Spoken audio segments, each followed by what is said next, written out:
Welcome to the Council of Better Business Bureau's podcast, The Bistro, where we will discuss today's hottest consumer trends, predict the future with consumer experts, and learn how elite businesses and entrepreneurs continue to push the envelope in today's marketplace. Hello and welcome to The Bistro. For the Better Business Bureau, I'm your host, Lynn. The spring season is here, and for many households, this is the time of year to engage in that annual ritual of spring cleaning. While you're cleaning out your closets and cleaning up your yards, don't forget to get rid of your digital clutter and freshen up your online lives too. Today, we're talking about a digital spring cleaning with Russ Schrader, Executive Director with the National Cybersecurity Alliance. Russ, thank you so much for joining us today on The Bistro. Thank you for having me, Lynn. This is terrific. It's a wonderful opportunity to talk with your listeners about this, and it's very important, and it's a wonderful time to have a joint call with Better Business Bureau and with National Cybersecurity Alliance to talk about some of the tips that we can offer for consumers that are easy and simple to do, but will really make a difference in their lives and their cyber hygiene. Absolutely. As you said, it's very timely as the Better Business Bureau just celebrated Secure Your ID Day in April, and just a good time in general. As we said, it's springtime, and it's a good time to remind people, hey, while you're doing that spring cleaning, don't forget your digital assets as well. So why don't we get started? Can you tell us a little bit about the National Cybersecurity Alliance, and then speak to us about its partnership with the BBB? Sure. The NSCA is a nonpartisan. It's a nonprofit. It's based in Washington, D.C. It's been going on for 17 years, and we bring together a wide range of companies in the tech field, in the financial services field, in the healthcare, and the hospitality field, where we're all sharing a very strong interest in the consumer and business, both small business and large business, cybersecurity. We believe that a safer internet is a better internet for everyone, and we try to have a better online experience for them. We just think it's good public service things for us to work with, and we also work with Congress and administration as well in order to come up with really programs that are simple and easy to implement. Sounds good. And how long have you been doing this partnership with the BBB in terms of sort of securing ID and digital spring cleaning? It's so hard to say. We've been working with the BB for a long time. In fact, even before I joined NCSA as executive director, I was on the board of the Council of Better Business Bureaus back when I worked at Visa. So I know the work of the BBB extremely well from having been on the board there as well as here. So it's a very, very special privilege for me to be able to talk with people and have such a good experience with both organizations. Excellent. And you hit the nail on the head. It's all about providing easy consumer tips. So let's get into it, and let's talk about that digital spring cleaning. First, just help us understand why it's so extremely important to go through your digital files and purge and clear out that data and older information that you're no longer using. I think a lot of us feel like our information is, sort of stored within our accounts, it's protected, and, we wonder, well, we don't want to get rid of this information. We might need it down the road. Well, yes, but I think you'd be surprised, first of all, you don't need it down the road, or it's easily accessible. Sure. I don't know how many boxes of things I have in closets and attics that I said, well, I'll keep this in case I ever need it. And then, when it comes time to do my regular spring cleaning at home and I open up these boxes, I go, gee, this is just completely different. My life has changed, the tools I need have changed, the people I deal with and things like that. It's just not necessary. And if you really needed, a contact or something like that, sure, there's plenty of other ways to refresh that contact, or even just take it off of your machine and put it on a thumb drive or put it on a hard drive or back it up in the cloud or find some way to free up that space and to make it safer.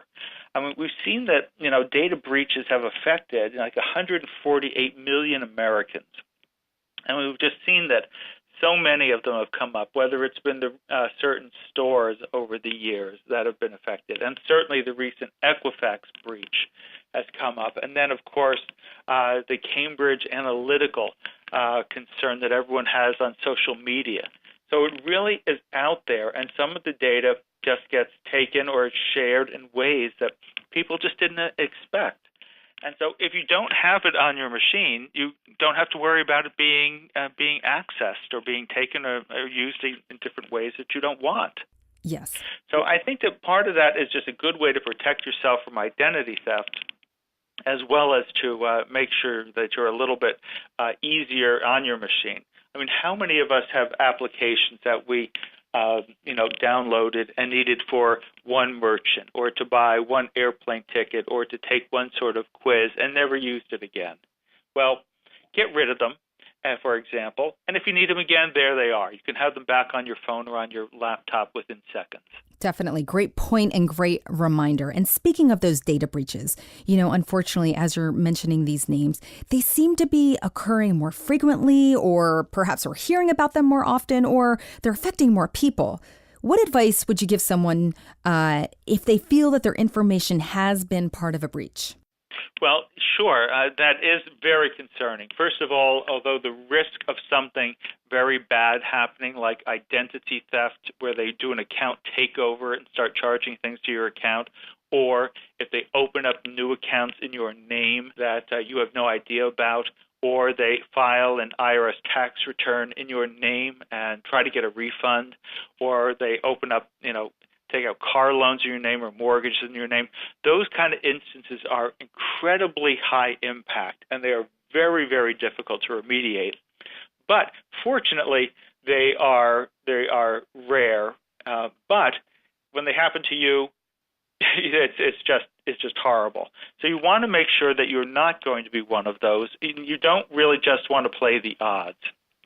You really want to be able to keep an eye on what's going on.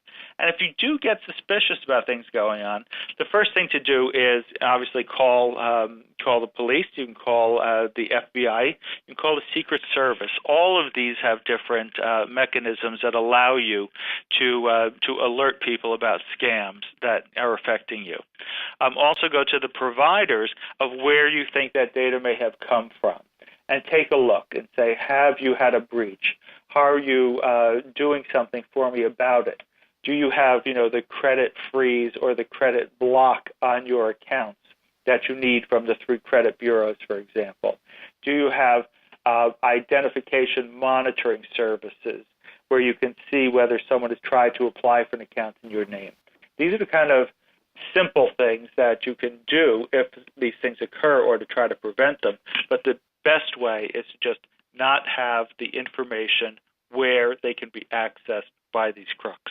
Gotcha. And that all goes back to kind of clearing out, your data and your information that you're no longer using. Is there a place, Russ, that people can go to find out if their information has been compromised? For example, we might just be living our lives and not realize that, our people are using our data somehow because perhaps it just hasn't reached us at our bank account level. That's true. That there is, and certainly you can go with each of the credit bureaus. Does have things where you can go and get, you check with them, and you are entitled to a free credit report once a year, which will also do that. Give an account as to whether your new accounts have been opened in your name, and you should really take a look at that. The other thing is that more and more, when you read about a breach, the breached party will give you a site to look to see whether your information has been included in the breach. For example, Equifax has done that, and you can go and check with Equifax and see if your name is listed on those affected. Facebook has done the same with Cambridge Analytica. So when you read about these things and you have a particular concern, do look at their websites and look at things to see where there are specific places where you can find out about it. Good to know. The other thing is now all 50 states do have data breach notification laws. In all 50 states, if there is a data breach and it meets the standards of the states, they are required to give you notice, either in terms of letters or emails or ads in newspapers or online. And so do keep an eye out for those kinds of letters. And when you do find that you receive one of them, go and take a look again. Figure out whether your data has been part of it and what other things like credit monitoring are available to you. Okay. But again, that's the cure. What we're here talking about is the prevention. Sure, sure. Well, great tip there. And I feel like we've caught everyone's attention here with those kind of statistics. And, while it may seem daunting to engage in that digital spring cleaning, I know that you have some pretty simple tips to offer consumers to start that process. So share them with us, if you will. Sure. Well, there's a lot of them that are pretty simple. One is, we say keep a clean machine, and that is to make sure that you are up to date. Constantly, software is being updated, apps are being updated. Like almost every week we get to see there's an update available, and they're often for security fixes, security bugs. So really take your software, take a look, and make sure you have it updated. A lot of times you may also have an antivirus program installed either through your work or through something that you've bought or something that's included with, and just make sure that you have it up to date. Everyone is looking out for you. They are trying to give you patches. They are trying to give you bug fixes. But if you don't download those, then it becomes difficult. So you really need to keep a clean machine. A second thing that's really easy is something we call lock down your login. And that is, think about what are the most important accounts that you have. They're probably your financial ones, whether it's, the stocks investments, whether it's your online banking or other bank accounts, or it's your health information, a lot of electronic medical records and test results. These things are really important, and they should be extra secure. You should have a password for those that is much harder, or passphrase that's much longer, in order to protect those very important accounts. Others of your accounts are perhaps less important. It's something that you access because you bought something once from an online store, and you didn't necessarily save all the data, or you have things that are less important that you've created accounts. Those, once again, you still want to keep them secure. But you may be able to be a little bit less concerned about those. But really come up with a very strong passphrase. And notice that I said passphrase, not password. Tell us about that. Okay. Passphrase. Well, it used to be in the old days, a couple of years ago, because that's how fast we move these days, that you would come up with a password and you would do things like it would be a children's name, a favorite color, your dog's name, and if you were getting really fancy, you would substitute numbers for vowels and or special characters for vowels, and you felt that that was okay. And back then, maybe it was. But now, because there's so much brute force computing and ways of guessing and social engineering, that the thinking at the National Institute for Standards and Technology, NIST, is don't get so tricky that you forget what they are, but use something longer. One of the things is like Mary Had a Little Lamb. It's very long. It's very easy for you to memorize, but it's hard for a dumb computer to necessarily work through. Great tip. If you have to change it at some point, maybe your next password is her fleece is white as snow. Once again, sort of easy for you to remember, but long and hard to break through. Now, I have to tell you, I don't particularly use nursery rhymes, so don't try Mary Had a Little Lamb. But I think those are the important things. The other part is that there is software you can have called a password manager, where they will come up with algorithms and store all these things for you, so you really only have to do one password. And the another thing to remember is the importance of two-factor authentication, particularly when you're dealing with financial or health information, where you get a one-time code that is sent as a text or as an email or a voicemail to your telephone or your home phone. You have to enter that, where you need to have something like the password, but also something you have, meaning your other telephone device, that will help protect you from the average break. So that's the lock down your login part. I also want to talk about decluttering. Once again, if you have these apps that you don't use, just delete them, because you don't know what they're connecting to. You don't know what information they're continuing to collect about you and share. And if you're not working with them anymore, just put them back up in the cloud where you came from. Just think of it as taking a book and putting the book back on the bookshelf. And if you need the book later on, you can go back and pull it down from the cloud like you can take the book off the shelf. So that's a way of decluttering your mobile life. And also doing kind of a digital file purge. Go through, figure out what do you need and what you don't need, and just get rid of it. Sure. You could probably find it again. You could store it offline, but don't have it on something that's easily accessible and easily hackable. Sure. So those are some of the simplest things. Those do sound simple, yes. But it's just doing them. It's just trying to get it, going. But those are kind of tips that the BBB and NCSA really just try to do that. If you do some of those, you may not be the absolute safest, but you will certainly be safer than you were before. Good. Well, I hope people are listening because it's just a good reminder. I mean, I think these are things that we all know we should be doing. Are we doing them? Like you said, it's a matter of just getting it done. And that's why this conversation is such a great reminder. And I know that people can find a checklist of these sort of digital decluttering items, things to do at staysafeonline.org. So we hope people go to that website. And while we're wrapping up here, Russ, I have a question for you. So once, people have listened to this podcast, they've gone ahead, they're decluttering their digital assets. What kinds of things should we continue to do to keep it clean and protected throughout the rest of the year? Right. Well, let's just continue with the cleaning the house. You don't just clean your house once a year. Well, maybe you do, but the average person may pull out a vacuum cleaner or a rag at some point, between springs, and just do a little bit of a wipe up. Well, it's the same thing with your computer. If you do a little bit each week, you just do a constant thing. Okay, I don't need this anymore. Take it off. It makes the job so much easier along the way. Just do short, little maintenance as you go through. When you have a couple minutes, just constantly do the little updates, constantly do the little deletions. Do I really need this app? Just do a little bit each time because you have to kind of like own your online presence. It's a joint responsibility. You can't have stolen what you don't have. Sure.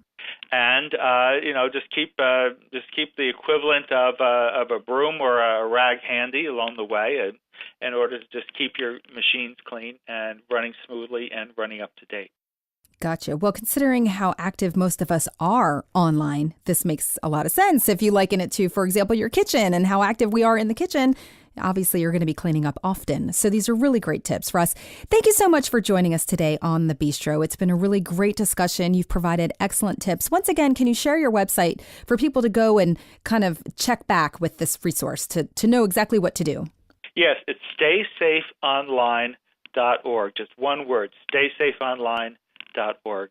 And thank you so much for giving me the chance to talk to your listeners and to share these simple but important tips. It really will make a difference because, once again, an ounce of prevention and a pound of cure.